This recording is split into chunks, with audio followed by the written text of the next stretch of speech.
इस वीडियो में हम थ्योरीज ऑफ डेवलपमेंट बायोलॉजी के बारे में पढ़ेंगे। प्रीवियस वीडियो में हमने डेवलपमेंट बायोलॉजी के बारे में काफ़ी इंपॉर्टेंट चीज़ें डिस्कस की थी कि डेवलपमेंट बायोलॉजी को एम्ब्रियोलॉजी क्यों कहा जाता है। एम्ब्रियोलॉजी साइंस की वो ब्रांच है जिसमें हम एम्ब्रियो की स्टडी करते हैं। तो एम्ब्रियो क्या होता है और एम्ब्रियो का फॉर्मेशन कैसे होता है, स्टेप वाइज हमने एम्ब्रियो का फॉर्मेशन भी पढ़ा था। तो प्रीवियस पार्ट जिन्होंने भी नहीं देखा है उसका लिंक आपको डिस्क्रिप्शन बॉक्स में मिल जाएगा, आप ज़रूर से देखें, ये टॉपिक आपको क्लियर हो जाएगा। यहाँ पे हम थ्योरीज पढ़ेंगे, लेकिन थ्योरीज पढ़ने से पहले हम एक छोटा सा आपको रिकैप देना चाहेंगे कि डेवलपमेंट क्या होता है। बिकॉज काफ़ी लोगों को ग्रोथ और डेवलपमेंट के बीच में डिफरेंस नहीं पता होता, वो ये डिस्टिंग्विश नहीं कर पाते कि ग्रोथ क्या होती है और डेवलपमेंट क्या होता है। तो मैं आपको बता दूं कि जो ग्रोथ होती है वो आपकी बर्थ से स्टार्ट होती है और मैच्योरिटी तक यानी प्यूबर्टी तक चलती है, एक सर्टन एज पे आके रुक जाती है। यानी जो ग्रोथ है वो कॉन्टिन्यूस नहीं है, वो एक सर्टन एज पे आके आपकी ग्रोथ रुक जाती है। लेकिन जो डेवलपमेंट का प्रोसेस है ये लाइफ टाइम चलता रहता है, ये कॉन्टिन्यूस प्रोसेस है, ये वोम से टोम तक चलता है प्रोसेस। यानी आपकी मदर के कोख से ये कब्र तक प्रोसेस चलता है, ठीक है, कॉन्टिन्यूस प्रोसेस होता है। तो डेवलपमेंट के बारे में आपको पता लग गया। जो ग्रोथ होती है वो रुक जाती है, डिसकॉन्टिन्यूस होती है, लेकिन जो डेवलपमेंट है ये कॉन्टिन्यूस होता है। अब हम पहली थ्योरी पढ़ते हैं, थ्योरी ऑफ प्री फॉर्मेशन। ये जो मैंने लाइट ग्रीन पेन से लिख रखा है ये उन पर्टिकुलर साइंटिस्ट का नाम है जिन साइंटिस्ट ने ये थ्योरी दे रखी है, ठीक है, तो ये आप नोट कर लेंगे। थ्योरी ऑफ प्री फॉर्मेशन में क्या है, according to this theory it is believe that the ovum contain a small miniature of adult, the semen from male stimulated the growth of this miniature. मतलब इस theory के according pre formation में ये जो scientist है जिन्होंने ये theory दी थी वो ये मानते थे कि स्पर्म और ओवम का, ये तो जानते थे कि स्पर्म क्या होता है, ओवम क्या होता है और उनका फ्यूजन भी होगा, ये सब चीज़ों से वो एग्री करते थे। लेकिन उन्होंने अपनी थ्योरी में ये बताया कि ओवम के अंदर एक छोटा सा मिनिएचर प्रेजेंट होता है, या आप कह सकते हैं एक छोटा सा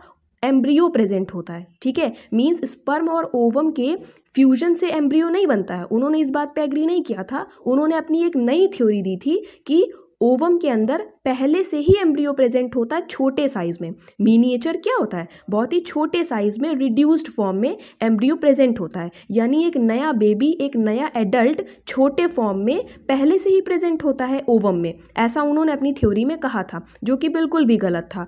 और जब भी स्पर्म फ्यूज करता था ओवम से तब वो ओवम को स्टिमुलेट करता था और वो जो छोटा सा एम्ब्रियो है, जो छोटा मिनिएचर है, उसको स्टिमुलेट कर देता, उसको एक्टिव कर देता, तब उसका डेवलपमेंट जो है वो स्टार्ट हो जाता और धीरे धीरे डेवलपमेंट होते होते वो एक नया बेबी या नया एडल्ट बन जाता। तो उन्होंने ये थ्योरी दी थी। अब यहाँ पे जो मिनिएचर है, जो छोटा एम्ब्रियो है, जो मैंने बताया ओवम के अंदर है, ये स्पर्म के अंदर भी हो सकता था, दोनों ही कंडीशन उन्होंने बताई। अगर स्पर्म के अंदर छोटा सा एम्ब्रियो प्रेजेंट है या छोटा मिनिएचर प्रेजेंट है तो जब वो ओवम के साथ फ्यूजन करेगा तो ओवम उसको स्टिमुलेट करेगा, ओवम उसको नरिशमेंट प्रोवाइड करेगा, तब जाके वो छोटा एम्ब्रियो धीरे धीरे डेवलप करेगा और एक नया एडल्ट बन जाएगा। मतलब उन्होंने ये नहीं कहा था कि स्पर्म और ओवम जब फ्यूज करेंगे तब एम्ब्रियो बनेगा, ठीक है, आपको समझ में आ गया ना।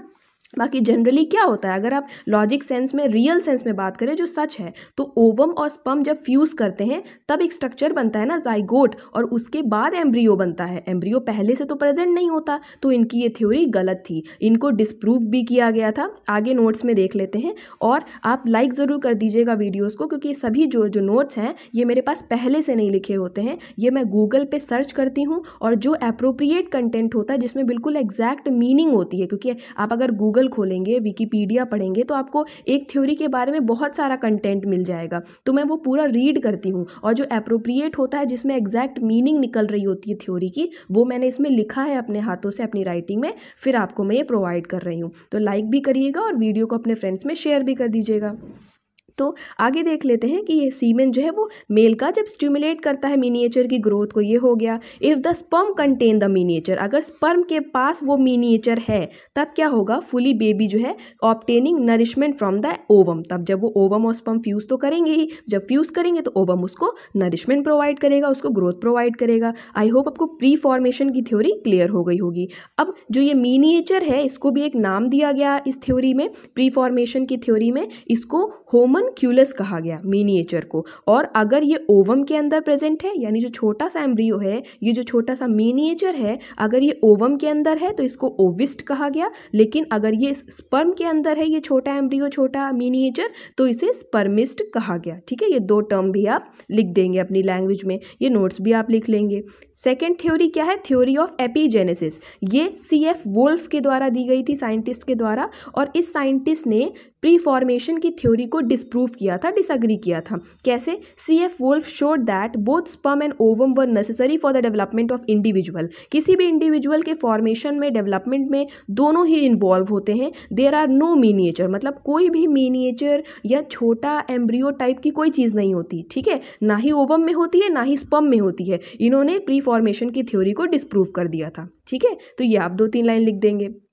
फिर इन्होंने क्या थ्योरी दी थी ये देख लेते हैं। The material from which embryo form already existed in ovum and during development this material rearranges itself into layers which fold in various ways to form embryo. अब इन्होंने कुछ खास बात नहीं कही थी, प्री फॉर्मेशन की थ्योरी भी रिजेक्ट हो गई थी क्योंकि वो गलत थी, और ये थ्योरी ऑफ एपीजेनेसिस भी गलत थी, ये भी डिसअप्रूव हो गई थी। लेकिन फिर भी आपको पढ़ना है, आपके सिलेबस में है, तो हम समझ लेते हैं। ठीक है, इन्होंने क्या कहा था? इन्होंने बस मिनिएचर ना कह के, छोटा एम्ब्रियो ना कह के, इन्होंने कहा था कुछ ऐसा मटेरियल होता है जो ओवम के अंदर प्रेजेंट होता है, जो आगे चल के क्या करेगा? एम्ब्रियो का फॉर्मेशन करेगा। The material from which embryo formed, मतलब ऐसा मटेरियल जिससे आगे चल के एम्ब्रियो बनने वाला हो, वो ओवम के अंदर ऑलरेडी एग्जिस्ट, मतलब पहले से ही एग्जिस्ट करता है। फिर क्या होता है? वो धीरे धीरे जब स्पर्म से फ्यूज करेगा तो वो रीअरेंज करने लगता है अपने आप को। कौन? मटेरियल। वो मटेरियल जो पहले से ही एग्जिस्ट है ओवम के अंदर, वो अपने आप को रीअरेंज करने लगता है लेयर्स के फॉर्म में,